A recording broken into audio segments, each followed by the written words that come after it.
I knew something was wrong the night Anna didn't come home. We had been married for 11 years, and not once in all that time had she ever just disappeared. She always texted. Even when she was out with friends, running late from work, or visiting her parents. But this time? Nothing. At first, I thought I'd misheard her. Maybe she said she was staying out late, and I wasn't paying attention. So, I waited. Midnight came. Then 1 in the morning. By 2, I couldn't sit still anymore. I called her. No answer. Sent a text. No reply. I checked her location, but her phone was off. That was odd, too. She never turned it off. I knew I shouldn't panic, not yet, but my mind was racing. This wasn't like her. She could be mad at me, sure, we'd been distant lately, but she wouldn't just vanish without a word. Would she? Around 3:30 a.m., I heard the door. Anna came in like nothing was wrong. She didn't look at me, didn't explain. She just said she was tired and headed straight for the shower. No apology, no explanation, not even a half-hearted excuse. That was when it hit me, she didn't care anymore. I sat there on the edge of our bed, listening to the water running, my fists clenched, trying to push down the growing suspicion gnawing at my gut. When she finally came to bed, I asked, "Where were you?" "Out," she said, not even looking at me. "With who?" "Just some people from work." That's when I realized she was lying. She'd gotten good at it, too, because I almost believed her. Almost. But something inside me snapped that night. For the first time, I stopped giving her the benefit of the doubt. I stopped letting things slide. I needed to know. I wasn't ready to confront her, not yet. No, that would come later. First, I needed proof. The morning after Anna came home at 3:30 a.m. without a word of explanation, I couldn't shake the feeling. You know when you just know something's off? That was me, but worse. It wasn't just a hunch anymore, it was a solid, gut-wrenching certainty that something had shifted between us. She was hiding something from me. I was sure of it now. I sat at the breakfast table with a cup of coffee, watching her move around the kitchen like nothing had happened. She made herself a smoothie, scrolling through her phone, completely disconnected from me and the reality of what I was stewing over. It was almost comical how little she cared about hiding it. "So, what did you get up to last night?" I asked, trying to keep my tone casual. "Nothing much," she said without looking up. "Just hung out with some of the girls." "Must have been a long night, then," I replied, keeping my eyes on her. "You didn't get in until after 3. She paused for half a second, just long enough for me to notice. "Yeah, we had a few drinks, lost track of time." The lie was so smooth I almost wanted to believe her, but something about her hesitation, that brief flicker of uncertainty, only confirmed what I already suspected. This wasn't just a late night out. This was something else entirely.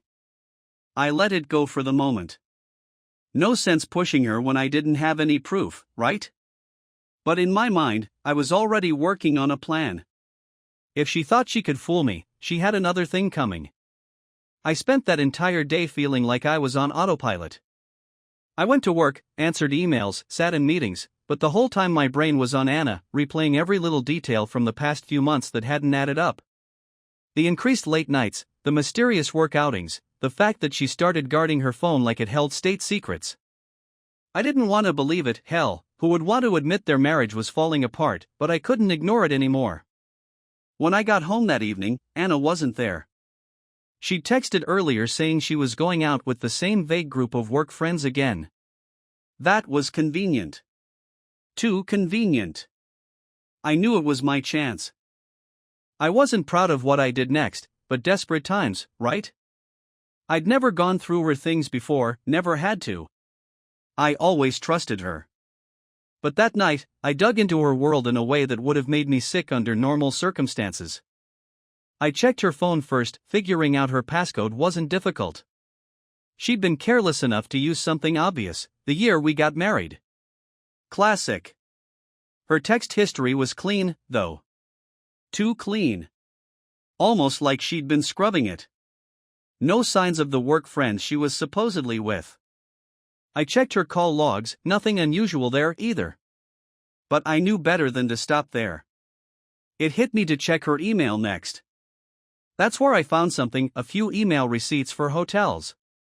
Not the usual kind of work-related stays I knew she had from business trips, but random bookings, all within the last 6 months. They were too close to home to be for work trips. One hotel was just outside of town, another only an hour away. It was odd, especially since she'd never mentioned needing a hotel room. That's when it really started to sink in. But the kicker came when I dug through her phone settings. She'd forgotten to turn off the auto backup for her cloud. I don't know what compelled me to check, but there it was, photos. Not many, but enough to confirm everything. There were pictures of her in some guy's car, selfies of them together in what looked like hotel rooms. His face was turned away in most of them, but it was clear enough. It wasn't just a hunch anymore. It was real. My wife was cheating on me.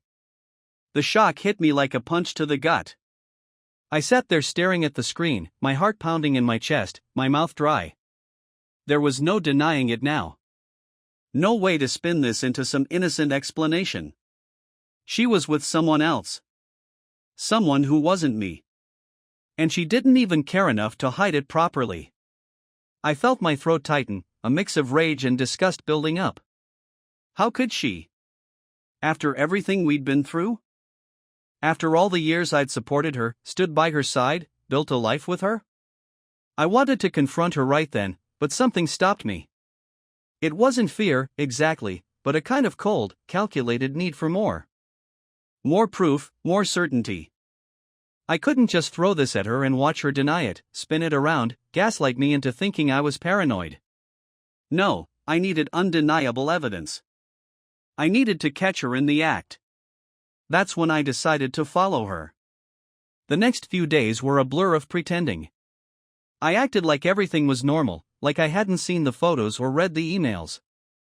I went through the motions of being her husband, but inside I was already plotting my next move. It wasn't easy, biting my tongue every time she came home late or gave me some bullshit excuse about where she'd been. But I kept it up, because I knew I was going to catch her. It didn't take long, either. That Friday, she said she was going out again, another work thing. It was almost laughable how little effort she put into hiding it now. She didn't even bother pretending she had actual work to do. I told her I had plans to meet some friends and wished her a good night. Inside, I was boiling. She left around 8 p.m., and I waited about 10 minutes before I followed. I'd installed a tracker on her car earlier that week, again, not proud of it, but I had no choice. I tailed her as she drove out of town, straight to one of the hotels I'd seen in the email receipts. I parked a couple of spots down and watched as she walked in, wearing the same smile she used to reserve for me. About 30 minutes later, a man showed up older than I expected, probably in his late 40s, tall, with salt and pepper hair. He wasn't some random fling, that much was clear. There was a familiarity in the way they hugged, the way she laughed at something he said. They weren't just sneaking around. This was a full-on relationship. My wife had been seeing this guy behind my back for God knows how long. I stayed in my car, gripping the steering wheel so tight my knuckles turned white. I could feel the blood rushing to my head, my heart thumping in my ears. There she was, walking into a hotel with another man, the woman I had trusted for over a decade. It was like watching a stranger. Someone who looked like my wife but wasn't. Not anymore. I sat there for a good hour, just stewing in my own anger, trying to process it all. I thought about bursting in, catching them red-handed, making a scene. But something about that felt wrong. It was too easy. I wasn't about to give her the satisfaction of some big dramatic showdown. No, I needed to be smarter than that. I snapped a few photos from my car, nothing too revealing, but enough to document that she was there. Enough to show that I wasn't making this up. I wanted to make sure that when I finally confronted her, she couldn't deny it. After what felt like an eternity, I drove back home. The whole ride, I couldn't stop thinking about what I'd seen, how she had thrown away everything we had. My mind was a storm of thoughts, questions I couldn't answer. How long had this been going on? Why didn't I see the signs sooner? What the hell had I done to deserve this?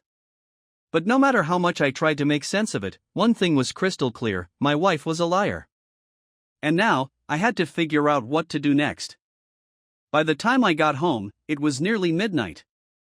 I poured myself a drink, sat down in the living room, and waited. I didn't know how long I'd have to wait, but I didn't care. I needed to see her walk through that door, needed to hear the bullshit excuse she was going to give this time. It was around 1 a.m. when she finally came home, looking disheveled but still wearing that damn smile. "Hey," she said, dropping her purse on the counter like it was just another night. "You still up?" "Yeah," I said, staring at her. "Where've you been?" "Out with the girls," she replied without missing a beat. "We had a few drinks, just talked about work stuff. You know how it is." I nodded, fighting back the urge to tell her I'd been following her all night. I wanted to scream, to throw the pictures in her face and watch her squirm. But I didn't. Not yet. "Sounds fun," I said, forcing a smile. "You must be exhausted." "Yeah, I am," she said, stretching and yawning. "I'm gonna hit the shower." She walked off, leaving me sitting there with my drink, watching her go. I didn't follow her this time. I didn't need to. I had all the proof I needed. Now, it was just a matter of when I'd bring it all crashing down on her. That next morning, after I confirmed everything, I woke up with a weight in my chest, but my head felt clearer than it had in weeks. I wasn't confused anymore. I wasn't guessing or doubting myself. The facts were all there, and so was the betrayal. Now it was time to get it all out in the open. Anna was still asleep when I got up. I stared at her for a few minutes, wondering how the hell we'd gotten here. How the woman I married, the person I trusted with everything, could betray me like this. I had a lot of questions, but no answers would ever fix what was already broken. Still, I needed to hear her say it. I needed to hear the lies come out of her mouth so I could crush every single one. I made a pot of coffee and sat at the kitchen table, staring at my phone. The photos I'd taken were still there, glaring back at me like a time bomb waiting to go off. She'd been with him at that hotel, laughing, touching him like she used to touch me. That image was burned into my brain, and I didn't know if it would ever go away. When Anna finally woke up and came down the stairs, she looked tired, but not guilty. She smiled when she saw me sitting there, sipping my coffee, as if nothing had changed between us. That was the most enraging part, how casual she was, how easily she slipped back into the role of my wife without a single crack showing. The woman was a professional liar. "Morning," she said, yawning as she poured herself a cup of coffee. "You're up early." "Couldn't sleep," I said, keeping my tone neutral. I wasn't ready to blow up yet. I wanted to watch her squirm first. "Oh," she replied, stirring in some sugar. "You okay? You seemed a little off lately." Off. If only she knew. But I wasn't going to let her play the concerned wife routine for long. "I've been thinking about a lot of things," I said, leaning back in my chair, my eyes locked on hers. "About us. Our marriage." That got her attention. I saw her freeze for a second, her hand hovering over her mug. It was subtle, but it was there. She didn't respond right away, though. She took a slow sip of her coffee, like she needed time to figure out where this was going. "Oh," she said finally, her voice a little too calm. "What kind of things?" I let the silence hang for a minute. I wanted her to feel it, to feel me looking through her, past the lies, past the bullshit she thought she could feed me. Then I pulled out my phone, unlocked it, and slid it across the table toward her. "Care to explain these?" Her face didn't change right away. For a split second, she looked confused, maybe even a little annoyed, like she was already building her defense before she even saw what I was showing her. But as soon as she picked up the phone and saw the pictures, her expression dropped. Her eyes widened, her mouth went dry, and I could see the panic starting to creep in. There it was. The moment of truth. "Who the fuck is he?" I asked, keeping my voice as steady as I could, but I could feel the anger rising in my chest, boiling under my skin. Anna stared at the photos for what felt like forever. I could see her mind working, scrambling for an excuse, a lie, something to get her out of this. But nothing was going to save her now. She'd been caught, and there was no talking her way out of it. "Where did you get these?" she asked quietly, avoiding the question entirely. "I followed you," I said, not bothering to sugarcoat it. "I saw you go into that hotel with him. I watched the two of you together. So don't even think about lying to me right now." She blinked a few times, still staring at the phone like she couldn't believe it. Like she couldn't believe I'd actually caught her. For a moment, I almost thought she was going to deny it. But instead, she just sighed and set the phone back on the table. "His name's Ryan," she said finally, her voice barely above a whisper. "We've been seeing each other for a few months." It felt like the wind had been knocked out of me. Even though I already knew, hearing her say it, admitting it, made it real in a way it hadn't been before. She wasn't even sorry. There was no apology, no remorse. Just cold, hard facts. "How long?" I asked, my voice trembling with barely contained rage.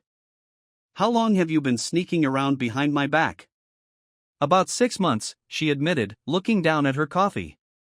"It just happened." I slammed my fist on the table, making her jump. "Don't give me that 'it just happened' bullshit, Anna. You made a choice. You chose to fuck around behind my back. You chose to lie to me every single day." "I didn't mean for it to get this far," she said quickly, her eyes darting up to meet mine. "I swear, I didn't. It was just..." "Just what?" I snapped, cutting her off. "Just a fling? Just a little fun? Or was it more than that? Do you love him, Anna? Is that it?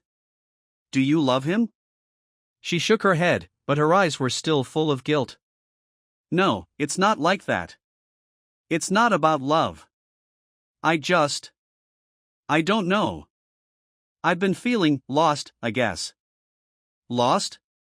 I repeated, my voice dripping with sarcasm. "And what, fucking some random guy was going to help you find yourself?" "You don't understand," she said, her voice rising now, getting defensive. "Things haven't been right between us for a long time. I've been unhappy, and you never noticed." "I never noticed because you never fucking said anything," I shouted, my voice echoing off the kitchen walls. "You never gave me a chance to fix things, to make it better. Instead, you ran off and started screwing around with someone else." Her eyes were wet now, but I didn't care. I wasn't falling for the tears. "Not this time. I didn't want to hurt you," she whispered. "Well, congratulations," I said bitterly. "You did a great fucking job of that." She sat there in silence, wiping her eyes with the back of her hand, trying to hold herself together. I could see she was falling apart, but so was I. Everything I thought I knew about our marriage, about her, had been a lie. And no amount of crying or apologizing was going to change that. "I'm sorry," she said finally, her voice shaky. "I know that doesn't fix anything, but I am. I didn't mean for this to happen." "You keep saying that," I muttered, staring at her like she was a stranger. "But it did happen, didn't it? You made it happen." She nodded, not arguing anymore. There was no point. "What now?" she asked, her voice small and uncertain. That was the question, wasn't it? What now? What do you do when your whole life gets turned upside down by the person you thought you could trust the most? I didn't have an answer for her. I didn't know what the fuck to do next. All I knew was that I couldn't stand to look at her right now. I needed space. I needed to think. "I don't know," I said finally, standing up from the table. "But I can't be here right now." "Where are you going?" she asked, her voice rising in panic. "I need to clear my head," I said, grabbing my keys off the counter. "Don't follow me. Don't call me. I'll figure out what happens next when I'm ready." She didn't argue. She just watched me walk out the door, her eyes wide with fear, with guilt, with whatever the hell else she was feeling. But I didn't care about her feelings anymore. I had enough to deal with on my own. As I got in the car and drove away, the anger in my chest turned cold. Numb, even. It wasn't shock, it was something else. Something that was settling in for the long haul. The betrayal was real now, and there was no going back. I spent the rest of that day driving around with no real destination in mind. I must have circled the same streets a dozen times, my brain churning the same thoughts over and over. I had her confession. I had her admitting she'd been screwing some guy named Ryan for 6 months. I had all the proof I needed. So, what now? Divorce? Kick her out? Burn the whole thing down and let her live with the wreckage she caused? By the time the sun was setting, I knew one thing for sure: I wasn't just going to walk away quietly. I wasn't going to let her walk away either, like this was some mistake she could shrug off, a little slip up in our marriage that we could both move past. Anna had wrecked our life, our home, and she wasn't going to come out of it unscathed. If I was going down, I'd make sure she felt every second of it. I pulled into a parking lot, killed the engine, and sat there for a long time, staring out at the fading light. A plan was slowly forming in my mind, one piece at a time. If she wanted to lie, to sneak around and pretend like she still loved me while she was screwing some other guy, I'd make sure everyone knew exactly what she'd done. This wasn't just going to be between us. No, she was going to feel the humiliation in front of everyone she knew, our friends, our families, everyone.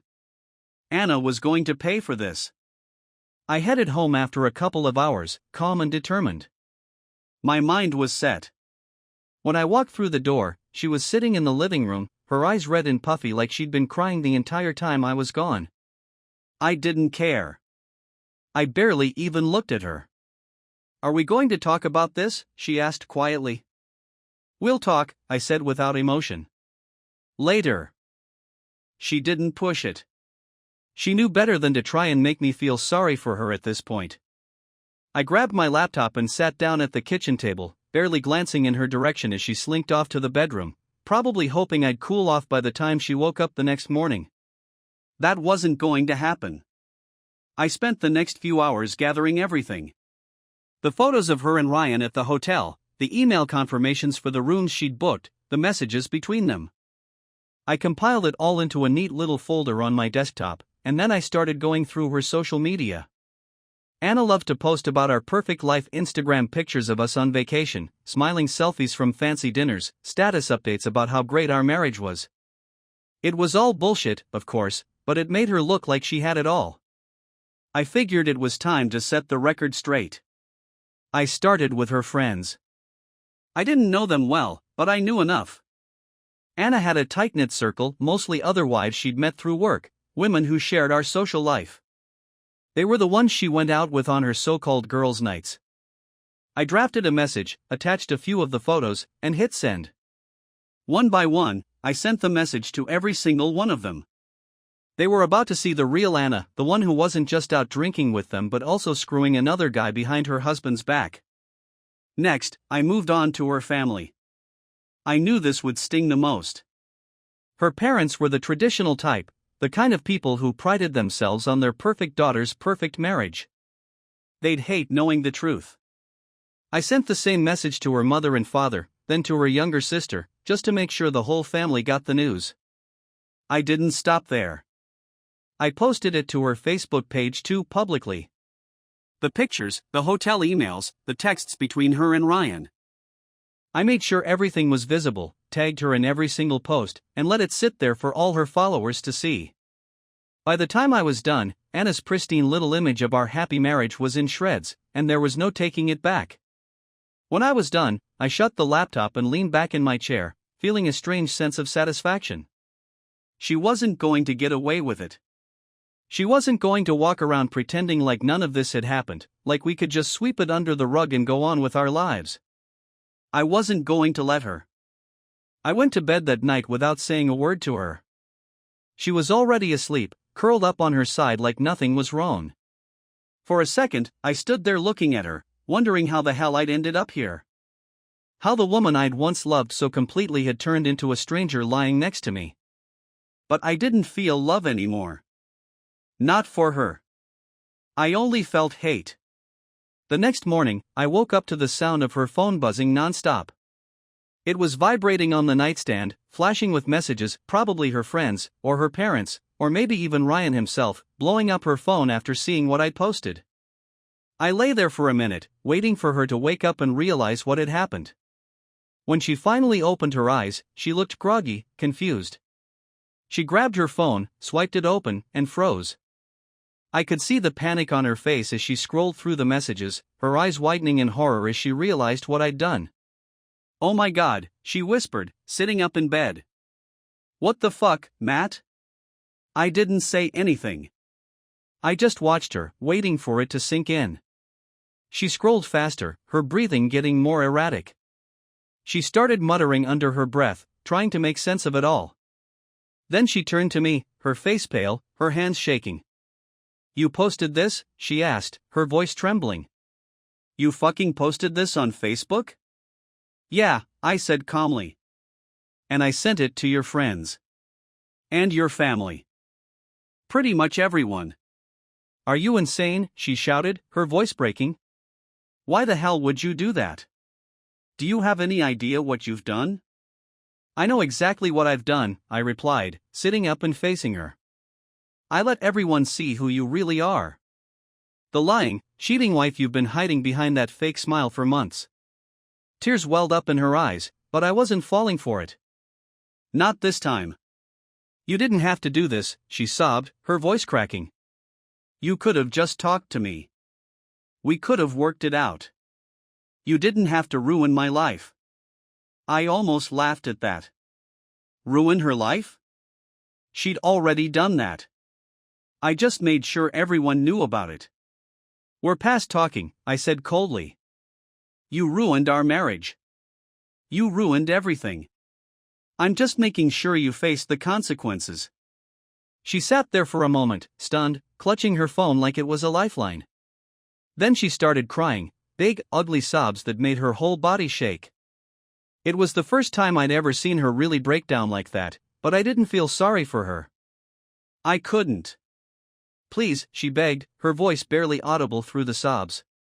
"Please, take it down. I'll do anything.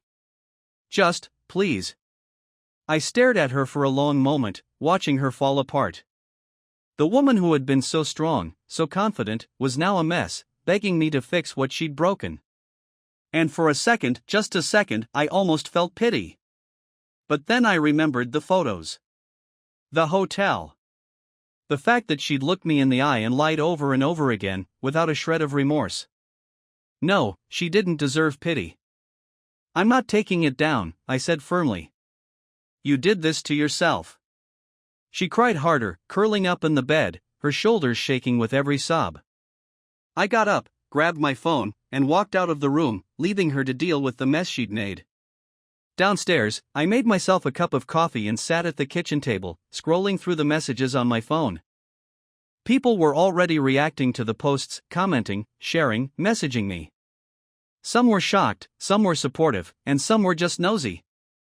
But I didn't care about any of that. I just wanted everyone to see what she'd done. A few minutes later, I got a call from her mother. I stared at the screen for a second before answering, already knowing what was coming. "Matt, what is going on?" her mother's voice came through, shaky and frantic. "I just saw. I don't understand. Is this true? Did Anna?" "Yeah," I said flatly. "It's true." There was a long pause on the other end of the line. I could hear her mother trying to process it, struggling to find the right words. "I don't even know what to say," she said finally. "This doesn't sound like her." "Are you sure?" "I'm sure," I cut her off. "I've got all the proof. It's not a mistake." Her mother sighed, a heavy, defeated sound. "What are you going to do now?" "I'm filing for divorce," I said, the words coming out without hesitation. "I'm done with this." She didn't argue. She didn't try to defend her daughter. She just sighed again and said, "I'm so sorry, Matt. I don't know what to say." "Yeah," I muttered. "Me neither." We hung up, and I sat there for a while, staring at my phone, my mind racing with everything that had happened. It wasn't over yet. Not by a long shot. But this was just the beginning. I'd taken the first step toward tearing down everything Anna had built, and I wasn't stopping now. Next up? Her lover. Ryan. He wasn't walking away from this either. I had already torn down Anna's carefully crafted world, and now it was time for the next step. Ryan, the guy she'd been sneaking around with for months, wasn't going to get away with this. Not after everything he'd done. I didn't know much about him, but I had a start. The photos, the hotel receipts, the texts, his name was plastered all over them. I'd already gone through everything I had on him. He wasn't some random fling. He was older, probably mid-40s, and they clearly had a routine. From the emails I saw, they met up about once a week, usually at the same hotel. It wasn't just a casual hookup either. This was someone Anna had put effort into seeing. That was what made it worse. This wasn't just her scratching an itch. She'd been planning this, organizing it, lying to me about it every week. I knew I had to be smart about this. Blowing up on Anna had felt satisfying, sure, but with Ryan, I needed to play it differently. There was more at stake here. He had no idea I was coming for him, and that gave me an advantage. The first thing I did was find him online. His name wasn't exactly common, so with the details I had, I was able to track him down pretty quickly. Social media made it easy. His Facebook page was public amateur move, and right there, staring back at me, was his entire life. His wife, his kids, his job. He worked for some mid-level marketing firm downtown, had 2 teenage daughters, and posted the usual crap about family first and work hard, play hard. The kind of guy who probably thought cheating made him feel alive, like he was getting away with something. I laughed out loud when I saw his family pictures. There he was, with his arm around his wife, smiling like he was the perfect husband and father. It made me sick. This guy wasn't just messing around with my wife, he was blowing up his own life too. The difference was, he didn't know it yet. But I was going to make sure he found out. I spent the next few hours gathering everything I could on him. His work email, his home address, his wife's name. I didn't have to look too hard. People like him always leave a trail. They think they're too smart to get caught, too careful, but in the end, they're always sloppy. They always make mistakes. Just like Anna. I started with his job. I drafted a nice little email, nothing too flashy. Just the facts. I attached the same pictures I'd shown Anna, the hotel photos, the emails between them, the texts. I made sure it was all clear. No misunderstandings. No wiggle room for excuses. And I made sure to send it to the one person who would care the most, his boss. I didn't know exactly what kind of company policy they had about affairs, but I figured even if they didn't care about the cheating, they'd care about the disruption this was going to cause. Once I hit send, I leaned back in my chair and waited. It felt good. It felt like control, something I hadn't felt in weeks. I wasn't just some guy sitting around, taking the punches. I was hitting back now. But that wasn't enough. Ryan had a family. A wife. Kids. They deserved to know what kind of man he really was. I couldn't imagine what it would feel like for his daughters to find out their dad was screwing another woman behind their mom's back, but that wasn't my problem. I wasn't the one who decided to destroy their family. He did that. Just like he'd tried to ruin mine. I wrote another email. This one was to his wife. I attached everything again, made sure she had all the proof. Then I hesitated for a second. Maybe it was too much. Maybe this was crossing a line. But then I remembered Anna's face when she admitted what she'd been doing. I remembered the months of lies, the way she came home to me, pretending everything was fine while she was off with him. No. This wasn't crossing a line. This was justice. I hit send. There was no going back now. The next day, I kept a low profile. I stayed off my phone for most of the morning, not checking social media, not checking my email. I wasn't sure how long it would take for things to blow up, but I knew they would. People don't just ignore something like that. By noon, the messages started pouring in. Anna's phone had been blowing up all morning. Her friends, her family, even some coworkers had seen what I posted. She'd been hiding upstairs, trying to clean up the mess I'd left her with. I could hear her pacing, probably trying to come up with some damage control plan, but it didn't matter anymore. My phone buzzed. It was a message from one of Anna's friends, one of the ones I'd sent the photos to. She wasn't the type to get involved in drama, but apparently, this was too big to ignore. "Matt, I don't know what to say," she'd written. "This is all so messed up. I had no idea. I'm so sorry you're going through this." I stared at the message for a minute before responding. "Thanks," I wrote back. "It's over now. She's going to get what she deserves." I left it at that. I wasn't interested in sympathy. I just wanted to watch it all burn. Around 3 p.m., I got a call from an unknown number. I didn't recognize it, but something told me to answer. "Hello?" I said, keeping my voice steady. There was a pause on the other end. Then a woman's voice, shaky, angry. "Is this Matt?" she asked. "Yeah," I replied, already knowing who it was. "Who's this?" "This is Rachel. Ryan's wife." I closed my eyes, feeling a surge of satisfaction wash over me. She'd gotten the email. "What do you want, Rachel?" I asked, playing dumb. "You know what I want," she snapped. "Why the hell did you send me that? Do you have any idea what you've done to my family?" "I didn't do anything to your family," I said coldly. "Your husband did." There was another pause. I could hear her breathing, trying to steady herself. She was furious, but she wasn't going to back down. "I don't understand," she said finally, her voice breaking. "Why would you do this? Why would you send me those pictures? Why didn't you just talk to him?" "Talk to him?" I laughed bitterly. "You think I'm going to sit down and have a nice chat with the guy who's been fucking my wife for 6 months? No, Rachel. I'm not talking to him. I'm making sure he pays for it." She didn't respond right away. When she finally did, her voice was softer, like she was trying to process everything. "So it's true," she whispered. "He's really been..." "Yeah," I said bluntly. "It's true." There was a long silence. I could hear her sniffing, holding back tears. For a moment, I felt bad for her. She hadn't asked for this, hadn't done anything to deserve it.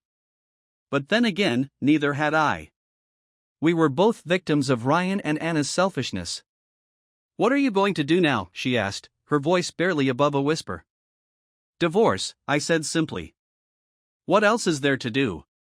She let out a shaky breath. Yeah, I guess that's the only thing left, isn't it?" "Pretty much," I muttered, feeling a strange sense of camaraderie with her. We were both stuck in this mess, trying to pick up the pieces of our broken lives. "I'm sorry," she said suddenly. For everything. I didn't know. I swear, I had no idea." "It's not your fault," I said, surprised by how genuine I sounded. "None of this is your fault." She let out another shaky breath. "What are you going to do about Anna?" "Already took care of her," I said, my voice turning cold again. "She's not walking away from this either." Rachel didn't say anything for a long time. When she finally spoke, her voice was stronger, more resolute. "I guess we're in the same boat now, huh?" "Yeah," I said quietly. "I guess we are." We hung up after that, and I sat there for a while, staring at my phone. I'd done it. I'd blown up Ryan's life, just like he'd blown up mine. And now, there was no going back. I wondered what he was doing right now. Was he sitting at work, sweating through his shirt, wondering when the axe would drop? Was he at home, trying to explain to his wife why there were emails from a stranger in her inbox, exposing his affair? The thought made me smile. Later that evening, Anna came downstairs, her face pale, her eyes red and swollen from crying. She stood in the doorway of the living room, staring at me like she didn't even recognize me anymore. "Matt," she said, her voice trembling. "What are we going to do?" I didn't look up from my phone. "I'm filing for divorce," I said flatly. "We're done." She let out a soft sob, but I didn't care. I didn't even look at her. "Matt, please," she begged. Can't we talk about this?" "No," I said coldly. "We've done enough talking." She didn't argue. She just stood there, crying, until I finally got up and left the room. There was nothing left to say. Ryan wasn't the only one who'd ruined his life. Anna had ruined hers too. And now, all that was left was the fallout. The day I filed for divorce, there was a strange kind of finality to it. Walking into the lawyer's office, it felt like I was crossing a line I could never uncross. Everything had led up to this moment, the betrayal, the lies, the rage. And now, I was officially ending it. This wasn't just some argument we could patch up. It wasn't something we'd work through in therapy. It was over, and there was no going back. When I signed the papers, I didn't feel a sense of victory. I wasn't happy, but I wasn't sad either. I felt nothing. Just numbness. Maybe it was exhaustion, maybe it was the weight of everything that had happened, but at that moment, I couldn't even bring myself to care anymore. The anger that had fueled me over the past week was still there, simmering under the surface, but it wasn't as sharp. I was just tired. I went back home that evening, knowing I'd have to tell Anna. It wasn't like it would be a surprise, she knew it was coming, but still, this was the point where we had to face it. There'd be no pretending after this. No half-assed attempts to smooth things over. She was sitting in the living room when I got home, staring blankly at the TV. It wasn't even on. Just another sign of how far we'd fallen. She didn't look up when I walked in, but I knew she'd been waiting for me. I didn't sit down. I didn't even take off my jacket. I just stood there, looking at her, waiting for her to say something. When she finally spoke, her voice was barely a whisper. "Did you do it?" "Yeah," I said, my voice flat. "I filed this morning." She nodded slowly, still not looking at me. Her hands were clenched tightly in her lap, her knuckles white. I wondered if she'd been sitting like that all day, just waiting for the moment I came home with the news that everything was officially ending. "We need to talk about what happens next," I said, keeping my tone neutral. I didn't want to fight anymore. I was done with all that. I just wanted this over. Anna nodded again, still silent, but her hands were shaking now. I could see the tears forming in her eyes, but she was trying to hold it together. "We'll have to figure out the house," I continued, not giving her time to process what I'd said. "And the rest of our finances. We've been through the numbers. You know what's coming." This was the practical part, the part that felt like business. Splitting up assets, deciding who got what. But this wasn't just about money or property. This was the end of our marriage, the division of a life we'd built together. There was something cold and mechanical about it, and I hated every second of it. "I don't want the house," she said suddenly, her voice cracking. "I can't stay here. Not after everything." Her words hung in the air for a moment.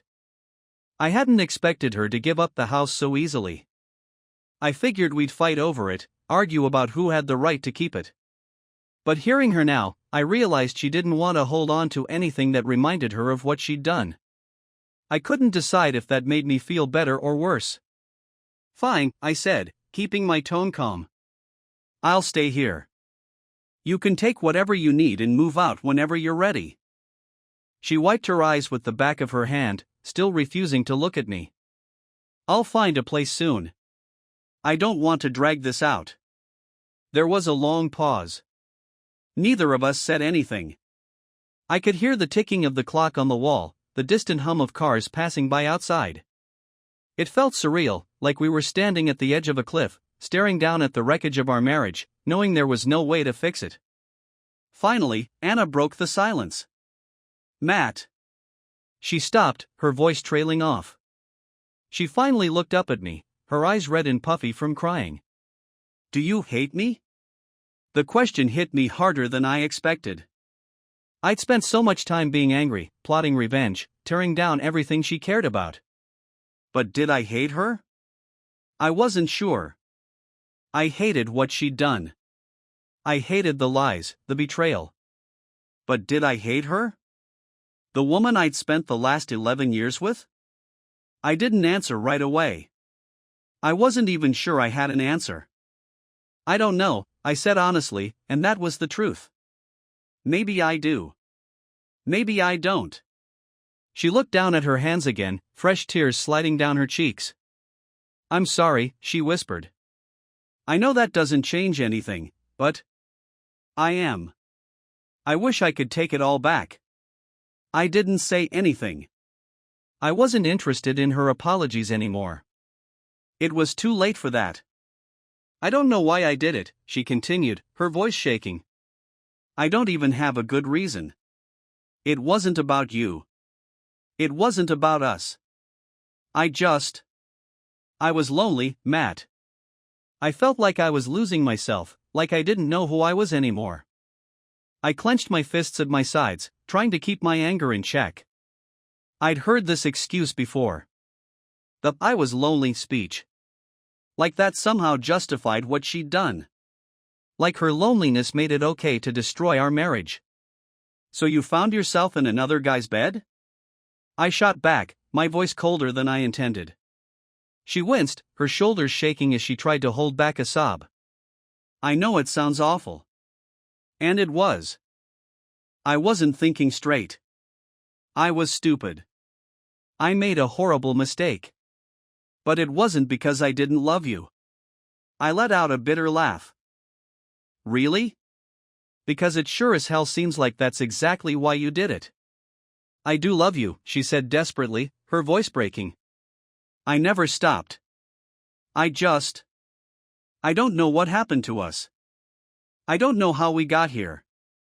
I stared at her, my anger boiling under the surface. She was still trying to make this about us, like we'd both been at fault. But this wasn't on me. I hadn't been the one sneaking around, lying, cheating. "You got here by fucking someone else," I said bluntly. "That's how." Her face crumpled, and she started crying again, her sobs loud and raw. I didn't feel any sympathy. Not anymore. This was the bed she'd made. Now she had to lie in it. "Do you really want a divorce?" she asked through her tears, her voice trembling. "Is that really what you want?" I stared at her, feeling nothing but cold indifference. "Yes." She closed her eyes, letting out a shaky breath. "I don't want to lose you, Matt," she whispered. "I know I already have, but I don't want to give up on us. I'll do anything to fix this." I shook my head. "There's nothing left to fix, Anna. It's over." Her sobs grew louder, and she buried her face in her hands, her whole body shaking with the force of it. I stood there, watching her fall apart, and I felt nothing. No sympathy. No pity. Just emptiness. "I wish things could have been different," I said quietly. "But they aren't." She didn't respond. She just sat there, crying, as the reality of what I'd said finally sank in. There was no coming back from this. No more second chances. After a while, her sobs quieted, and she wiped her face, her eyes swollen and red. "What happens now?" she asked, her voice barely audible. I looked down at her, feeling a strange sense of finality wash over me. This was it. The end of everything. "You move out," I said simply. "We split everything up. And we move on." She nodded slowly, wiping her eyes again. "And after that?" "I don't know," I admitted. "I guess we just figure it out." There was nothing left to say after that. No more arguments, no more begging. Just silence. The kind of silence that came after a storm, when everything had been torn apart and all that was left was the wreckage. I turned to leave, but before I reached the door, she spoke again. "Matt," she said softly. "Do you think you'll ever forgive me?" I didn't answer right away. I didn't know if I'd ever be able to forgive her. Maybe someday. Maybe not. But right then, in that moment, forgiveness wasn't something I could give. "I don't know," I said honestly, turning to look at her one last time. "But right now?" "No." She nodded, her face pale and drained. "I understand." And that was it. The last conversation we'd ever have as a married couple. The last time I'd see her as my wife.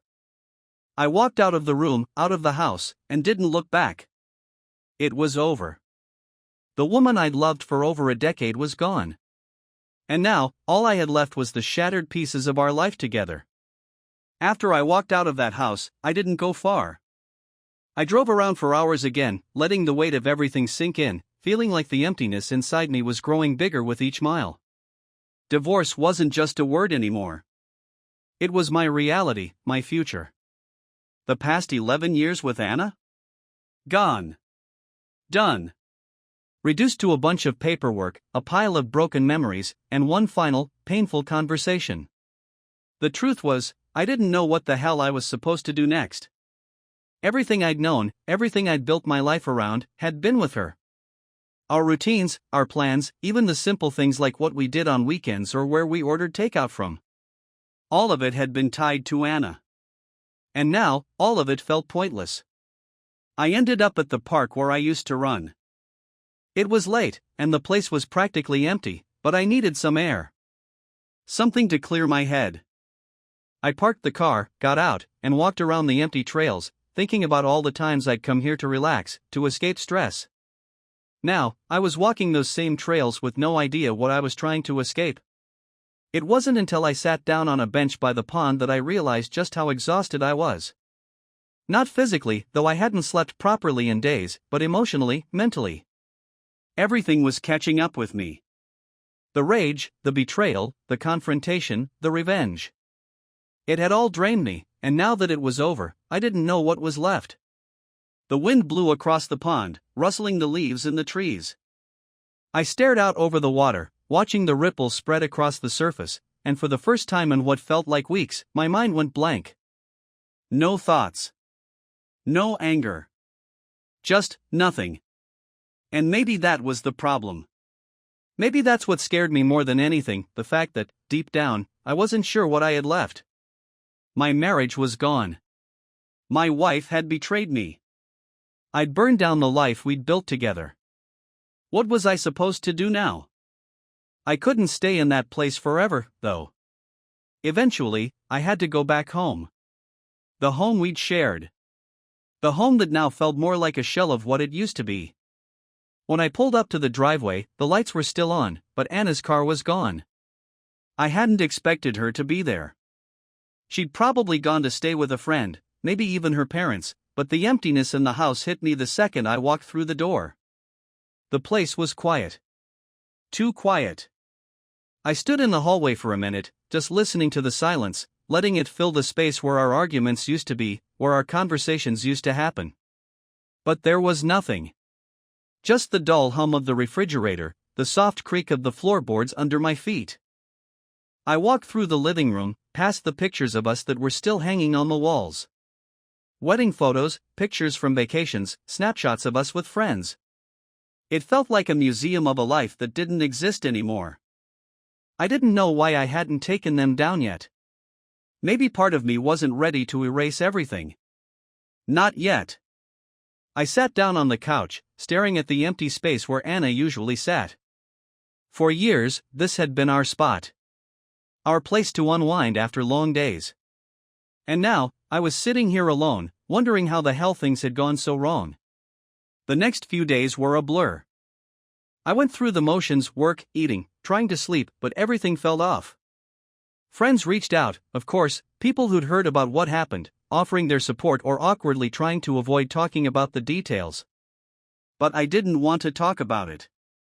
I didn't want to sit around, rehashing the same conversations over and over again.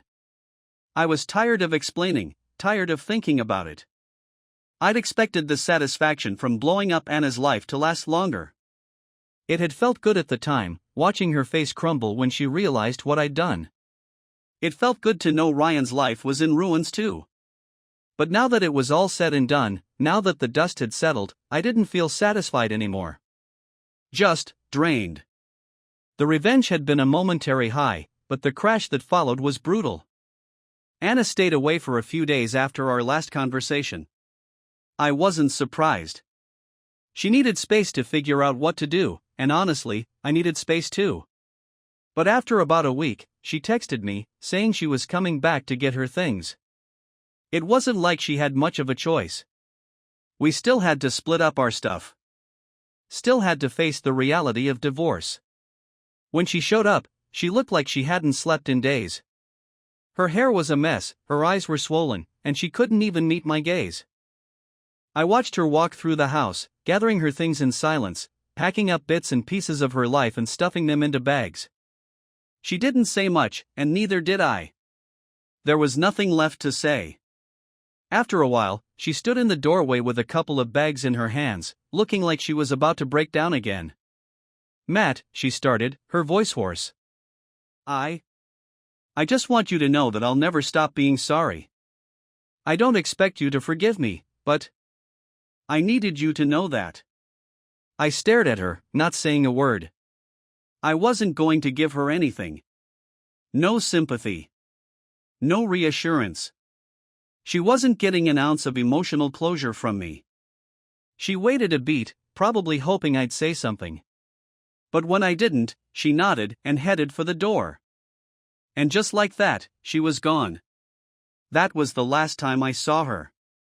In the weeks that followed, I started trying to put the pieces of my life back together. The divorce papers were in motion, and once everything was finalized, Anna and I would be officially done.